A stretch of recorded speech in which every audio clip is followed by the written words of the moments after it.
இம்பார்ட்டண்டான ஒரு கேரக்டர் வந்து வித்யுத் பண்ணணும் ஆமா. அப்படின்னு சொல்லி கேட்டிருந்தேன். அப்போ வித்யுத்திட்ட நம்ம போய் நாங்கள் அப்ரோச் பண்ணோம். பண்ணப்போ அவர் வந்து ஆல்மோஸ்ட் துப்பாக்கிக்கு அப்புறம் எங்கள் 2 பேருக்குள்ள பெருசாக தொடர்பே இல்லை. எங்கேயும் சந்திக்கிற வாய்ப்பும் கிடைக்கல. ஸோ இப்போ படம் பண்ணணும் அப்படின்னு சொல்லினா அவர் ஹிந்தியில் தொடர்ந்து இப்போ ஹீரோவாக பண்ணிட்டாரு. ஆமா. ஹீரோ பண்ணிட்டு அது மட்டும் இல்லாமல் இப்போ ஒரு ஹாலிவுட் ஃபில்மும் பண்ணுறாரு. ஸோ அந்த டைமில் நான் போய் கேட்டேன் சரி அப்படின்ட்டு ஸ்கிரிப்டும் சொன்னேன். ஃபஸ்ட்டு ஸ்கிரிப்ட் கேட்கறதுக்கு முன்னாடி நான் பண்ணுறேன்னு சொல்லிட்டாரு. ஸோ அதுக்கப்புறம் ஸ்கிரிப்டும் கேட்டு நான் ரொம்ப நல்லா இருக்கு நான் பண்ணுறேன்னு சொல்லி ரொம்ப நாளைக்கு அப்புறம் ஒரு வில்லனா ஒத்துக்கிட்டாரு. அது எனக்காக அப்படின்னு சொன்னார். ஸோ அந்த மாதிரி அவர் படத்துக்குள்ளே வந்தார்.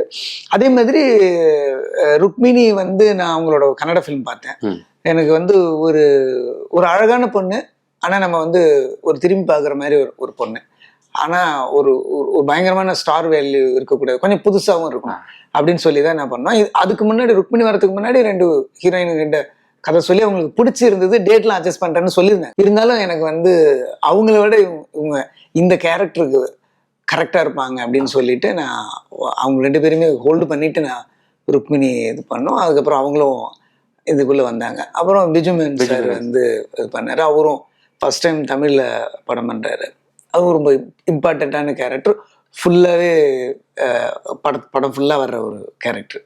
அப்புறம் நம்ம டான்சிங் ரோஸ் சபீர். ஸோ இப்படி ஒவ்வொருத்தவங்களா உள்ள வந்தாங்க. விக்ராந்த் சார் நடிச்சிருக்காரு. ஸோ இப்படி ஒரு அதுவாக ஒவ்வொரு எல்லா கேரக்டருக்கும் ஒரு இம்பார்ட்டன்ஸ் இருக்கும். ஸோ அந்த மாதிரி அசம்பிள் ஆனது தான் ஒருத்தவங்களா.